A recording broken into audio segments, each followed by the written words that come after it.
மொத்தம் ஓதி யாகங்கள் நித்தம் செய்து பூஜிக்கும் பக்தி அதிலும் உன்னை காணலாம்.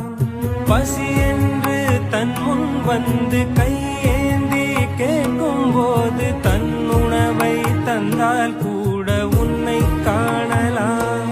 உன்னை காண பல கோடி இங்கு வாரி இறைக்கிறார்கள்.